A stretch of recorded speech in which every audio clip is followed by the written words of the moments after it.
అందరికీ నమస్కారం. ఏప్రిల్ 10వ తేదీ మహావీర జయంతి. జైనమత స్థాపకుడు భగవాన్ మహావీర జయంతి జరుపుకున్నాం.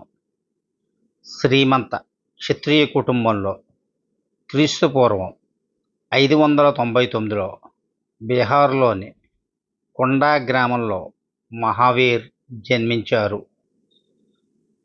ఆయన తండ్రి రాజు సిద్ధార్థ, తల్లి రాణి త్రిశల. చిన్న వయస్సు నుండే వర్ధమాన్లో ఆధ్యాత్మిక ఆలోచనలు, జీవుల పట్ల కరుణ తొణికిసలాడేది. తన 30 ఏళ్ల వయసులో వర్ధమాన్ గృహస్థ జీవితాన్ని త్యజించి సన్యాస జీవనం స్వీకరించారు. 12 సంవత్సరాల కఠిన తపస్సు, ధ్యానం తరువాత ఆయనకు శుద్ధ జ్ఞానం ప్రాప్తించిందని చెబుతారు.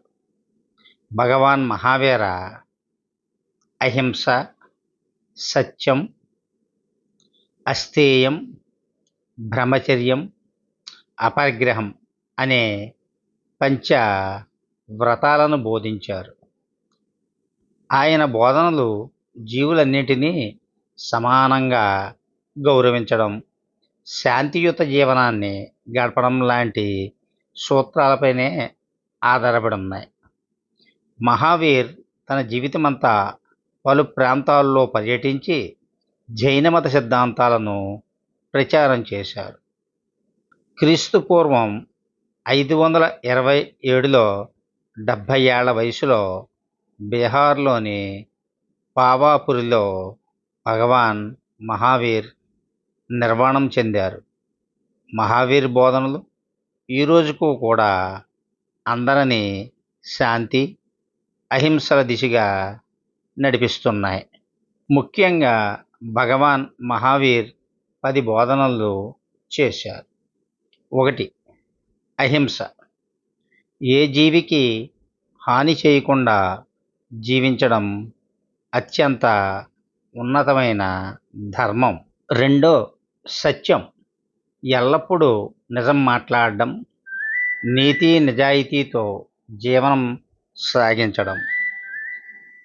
3. అస్థేయం. ఇతరుల వస్తువులను దొంగిలించకుండా వారి అనుమతి లేనిదే తీసుకోకుండా ఉండటం. 4. బ్రహ్మచర్యం. శారీరక, మానసిక కోరికలను నియంత్రించి స్వచ్ఛమైన జీవనం గడపడం. 5. అపరిగ్రహం. అవసరానికి మించిన సంపద, ఆస్తులపై ఆసక్తి వదిలి సాధారణ జీవనం గడపడం. కరుణ. అన్ని జీవుల విషయంలో దయ, సానుభూతి చూపడం.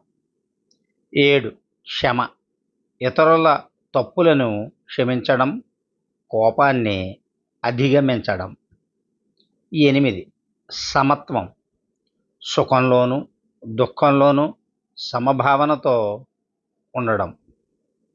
9. ఆత్మశుద్ధి. మనసు, మాట, చేతలతో మనలోని పవిత్రతను కాపాడుకోవడం. 10. ముఖ్యమైనది ధ్యానం. ఆత్మసాక్షాత్కారం కోసం ధ్యానం అవలంబించడం, పవిత్ర ఆలోచనలను పెంపొందించుకోవడం. మరి మన అందరం కూడా ఈ సూత్రాలను పాటిస్తూ చక్కటి జీవన ప్రయాణాన్ని కొనసాగిద్దాం. జైనమత స్థాపకుడైన వర్ధమాన్ మహావీరునికి నమస్కరిద్దాం. సర్వే జన సుఖినో భవంతు. మతం ఏదైనా మానవత్వం ఒక్కటే అని చాటుదాం.